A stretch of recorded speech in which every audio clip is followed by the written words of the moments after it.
আচ্ছা ভাবুন তো, আপনি একটা বিশাল জাহাজ বানালেন, জাহাজের নাম দিলেন বিপ্লব। হাজার হাজার যাত্রী সেই জাহাজে উঠল, নূতন এক স্বপ্নের দেশে যাবে বলে। কিন্তু জাহাজ যখন মাঝ দরিয়ায়, ঠিক তখন সেই জাহাজের যে প্রধান আর্কিটেক্ট বা নকশাকার, যাকে আপনারা সবাই মাস্টার মাইন্ড বলে মাথায় তুলে নাচলেন, তিনি হুট করে একটা লাইফ বোট নামিয়ে বললেন, ভাই, এই জাহাজ কিন্তু ডুবছে, আমি আর এর মধ্যে নেই, গুড বাই। দর্শক, কেমন লাগবে তখন যাত্রীদের?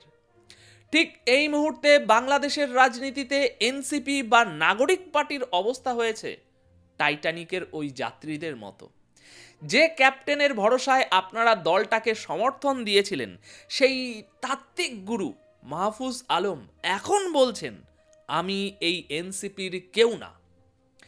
জুলাইয়ের সেই উত্তাল দিনগুলোর স্পিরিট কি তাহলে 30টা সিটের লোভে নিলামে উঠে গেল, নাকি এর পেছনে চলছে আরও ভয়ানক কোনো কোল্ড ওয়ার? আজ এমন কিছু সত্য আপনাদের সামনে আনবো, যা শোনার পর আপনাকে আবার একবার শুরু থেকে ভাবনাটা শুরু করতে হবে। তাই এই কনকনে ঠান্ডায় একটু জমিয়ে বসুন, কারণ আগামী 10 মিনিট আমরা রাজনীতির এই তাসের ঘর ভেঙে চুরমার হওয়া দেখব। দর্শক, সরাসরি পয়েন্টে আসি। কোনো রাগঢাক নয়। জুলাই বিপ্লবের পর আমাদের সামনে সবচেয়ে বড় ব্র্যান্ড হিসাবে কাদের প্রজেক্ট করা হয়েছিল? এই এনসিপি বা নাগরিক কমিটিকে। বলা হয়েছিল এরা নাকি প্রথাগত রাজনীতির বাইরে গিয়ে নতুন এক বাংলাদেশ গড়বে। কিন্তু গত 48 ঘন্টায় যা ঘটল, সেটাকে লঙ্কা কাণ্ড বললে কম বলা হবে। এটা রীতিমতো ক্রস ফায়ারের পরিস্থিতি। আমাদের তথাকথিত মাস্টার মাইন্ড, উপদেষ্টা পরিষদের সাবেক হেভিওয়েট সদস্য মাহফুজ আলম, যাকে ডক্টর ইউনূস সাহেব বিশ্ব নেতাদের সামনে একেবারে গর্ব করে পরিচয় করিয়ে দিয়েছিলেন, তিনি ফেসবুকে এসে একটা লম্বা স্ট্যাটাস দিয়ে সোজা জানিয়ে দিলেন, এই এনসিপির পাপের বোঝা আমি বইব না। কিন্তু কেন? কারণটা কি?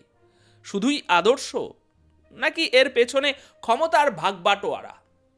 মাহফুজ আলম স্পষ্ট ইঙ্গিত দিয়েছেন, এনসিপি এখন আর স্বাধীন কোনো সত্তা নয়, তারা নাকি জোট বাঁধছে। কার সাথে?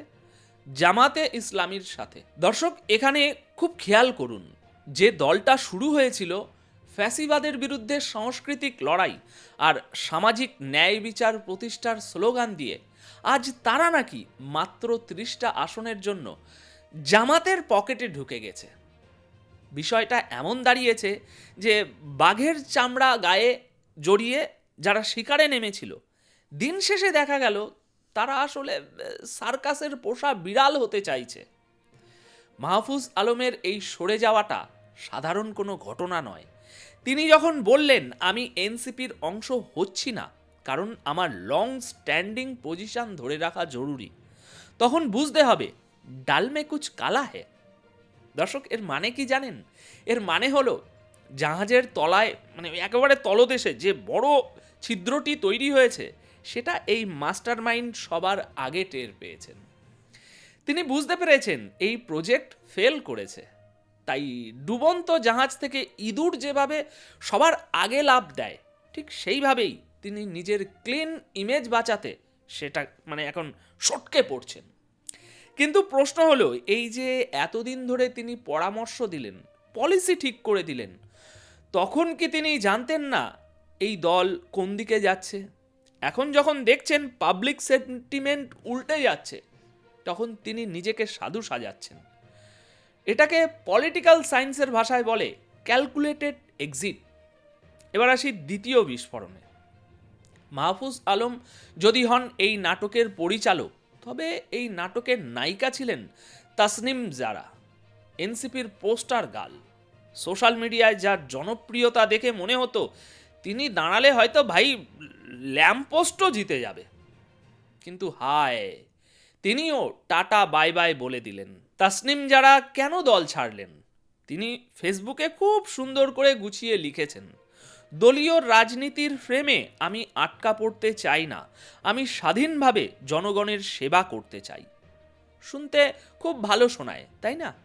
কিন্তু পর্দার পেছনের গল্পটা কি? গল্পটা হলো কন্ট্রোল। তাসনিম জারা বা সামান্তা শারমিনের মতো যারা হাই প্রোফাইল মুখ ছিলেন, তারা বুঝতে পেরেছিলেন যে এই দল বা এই দলে তাদের ব্যবহার করা হচ্ছে শুধুমাত্র শো পিস হিসাবে। সিদ্ধান্তের রিমোট কন্ট্রোল আসলে অন্য কোথাও। যখন শোনা গেল প্রার্থীদের ফাইনাল লিস্ট নাকি এনসিপি অফিসে বসে ঠিক হবে না, ঠিক হবে অন্য কোনো দলের, মানে জামাতের হাই কমান্ডের টেবিলে বসে, তখনই এদের মোহ ভঙ্গ হয়েছে। তাসনিম যারা বুঝতে পেরেছেন এনসিপির টিকিটে নির্বাচন করা আর নিজের পায়ে কুড়ুল মারা সমান। কারণ পাবলিক এখন আর বোকা নেই, তারা দেখছে যে দল ভারত বিরোধিতার বুলি আওড়ায়, যে দল ইনসাফের কথা বলে, তারা ভেতরে ভেতরে সিট ভাগাভাগির জন্য কতটা মরিয়া। তাসনিম যারা একা নন, নাহিদ সারোয়ার নিভা, তাজনুবা জেবিন, নুসরাত তাবাসসুম, এই নামগুলো খেয়াল করুন। এরা এনসিপির নারী নেতৃত্বের স্তম্ভ ছিলেন। এরা সবাই কেন একে একে পদত্যাগ করছেন? কারণ তারা দেখেছেন যে নারী বন্ধব বা আধুনিক রাষ্ট্রের স্বপ্ন দেখিয়ে তাদের আনা হয়েছিল, কিন্তু দলের ভিতরের পরিবেশ তার সম্পূর্ণ উল্টো। এখানে চাঁদাবাজি, দখলবাজি আর নারী কেলেঙ্কারির যে অভিযোগগুলো বাতাসে ভাসছে, সেগুলো কি শুধুই গুজব? দর্শক, আগুন থাকলে ধোঁয়া ওড়ে। এদের পদত্যাগই প্রমাণ করে এনসিপির রান্নাঘরে এমন কিছু পচে গেছে যার দুর্গন্ধে আর ভেতরে থাকা সম্ভব হচ্ছে না। আচ্ছা, এবার আসি সবচেয়ে সেন্সিটিভ বিষয়ে, টাকা। ভাই, বিপ্লব করতে টাকা লাগে, মানলাম, কিন্তু সেই টাকার উৎস এবং গন্তব্য যদি স্বচ্ছ না হয়, তবে সেটাকে আর রাজনীতি বলা যায় না, সেটা হয়ে যায় তখন স্ক্যাম। তাসনিম জারা থেকে শুরু করে এনসিপির অনেক নেতাই ডোনেশন বা অনুদান তুলেছেন মানুষের আবেগকে পুঁজি করে। এই যে ফান্ড কালেকশন, এটাকে আমি বলি ইমোশনাল এমএলএম। মানুষ বিশ্বাস করে টাকা দিয়েছে, প্রবাসী ভাইয়েরা ঘাম ঝরানো ডলার পাঠিয়েছেন।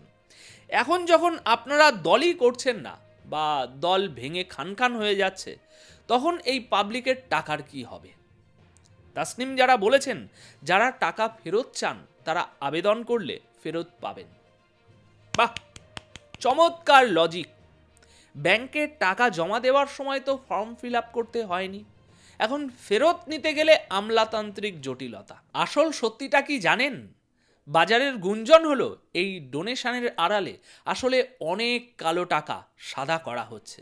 বিভিন্ন অ্যাকাউন্টে যে অস্বাভাবিক লেনদেন, তা নিয়ে কিন্তু প্রশ্ন উঠছেই। এই যে শুভাকাঙ্ক্ষী সেজে যারা লক্ষ লক্ষ টাকা ঢেলেছেন, তারা কারা? তারা কি সত্যি বিপ্লব চেয়েছিলেন, নাকি তারা ভবিষ্যৎ এমপি মন্ত্রীদের অগ্রিম ঘুষ দিয়ে রেখেছিলেন? এনসিপির এই ফান্ড কেলেঙ্কারি যদি পুরোপুরি তদন্ত হয়, আমি গ্যারেন্টি দিয়ে বলতে পারি এটা বাংলাদেশের ইতিহাসের অন্যতম বড় পলিটিক্যাল ফ্রড হিসাবে চিহ্নিত হবে। এদের সততার বেলুনটা ফুটো হতে শুরু করেছে, আর ভেতর থেকে বেরোচ্ছে বিশ্রী একটা গন্ধ। এবার দর্শক, এই আলোচনার শেষ অংশে আসি। মাহফুজ আলম তার স্ট্যাটাসের শেষে একটা অদ্ভুত ইঙ্গিত দিয়েছেন। তিনি বলেছেন বিকল্প তরুণ শক্তির উত্থান আসন্ন, এবং তিনি আহ্বান জানিয়েছেন তার সাথে যোগ দিতে। দর্শক, এর মানে কি? এর মানে খুব পরিষ্কার, এনসিপি প্রজেক্ট বাতিল, ওটা এখন ডাস্টবিনে। মাহফুজ এখন প্ল্যান বি নিয়ে মাঠে নামছেন। সামনে 12ই ফেব্রুয়ারি নির্বাচনের যে তারিখ শোনা যাচ্ছে, সেটা কি আদেও হবে? মাহফুজ আলমের মতো ইনসাইডাররা যখন নতুন দল বা নতুন প্ল্যাটফর্মের কথা বলেন, তখন ধরে নেওয়া যায় নির্বাচন হয়তো পিছিয়ে যাচ্ছে, অথবা নির্বাচন পেছানোর জন্য তারা নতুন কোনো ঘুঁটি চালছেন। তিনি বুঝতে পেরেছেন বর্তমান পরিস্থিতিতে এনসিপিকে নিয়ে নির্বাচনে গেলে জামানত বাজেয়াপ্ত হবে। তাই তিনি মিডিল পাথ বা মধ্যপন্থী নতুন কোনো শক্তির কথা বলে আবার যুব সমাজকে হিপনোটাইজ করার চেষ্টা করছেন। কিন্তু ভাই, পাবলিক কি এতই বোকা? একবার এনসিপি খাইয়েছেন, এখন আবার নতুন মোড়কে ওই পুরনো ওষুধ খাওয়াতে চাইছেন আপনারা? এখন সবশেষে যে প্রশ্নটা আপনাদের বিবেকের কাছে রেখে যেতে চাই, জুলাই মাসে রাস্তায় যারা বুক পেতে গুলি খেয়েছিল, যারা রক্ত দিয়েছিল, তারা কি চেয়েছিল তাদের রক্তের উপরে দাঁড়িয়ে কেউ এমপি মন্ত্রী হওয়ার ডিল করবে? তারা কি চেয়েছিল বিপ্লব শব্দটা একটা এনজিওর প্রজেক্ট হয়ে যাক? এনসিপি বা নাগরিক পার্টি হয়তো বিলীন হয়ে যাবে, কিন্তু তারা আমাদের প্রজন্মের সাথে যে প্রতারণাটা করলো, যে বিশ্বাসভঙ্গ করলো, তার মাসুল কে দেবে? মাহফুজ আলম হয়তো নতুন দল করবেন, তাসনিম যারা হয়তো স্বতন্ত্র এমপি হবেন, কিন্তু সাধারণ মানুষ যে স্বপ্নটা দেখেছিল সেই স্বপ্নের মৃত্যু কি আমরা মেনে নেব? চোখ কান খোলা রাখুন, নাটক এখনো শেষ হয়নি, বরং বলা যায় আসল খেলা মাত্র শুরু হলো। এনসিপি ভাঙছে, কিন্তু এই ভাঙনের শব্দে হয়তো নতুন কোনো স্বৈরাচারের আগমনী বার্তা শোনা যাচ্ছে। দেখা হবে খুব শীঘ্রই নতুন কোনো আপডেট নিয়ে। ততক্ষণ পর্যন্ত প্রশ্ন করতে থাকুন, ভালো থাকুন, সুস্থ থাকুন, আর পারলে ভিডিওটি অবশ্যই শেয়ার করে দেবেন, তবেই আমার পরিশ্রম সার্থক হবে। ধন্যবাদ আপনাদের সকলকে।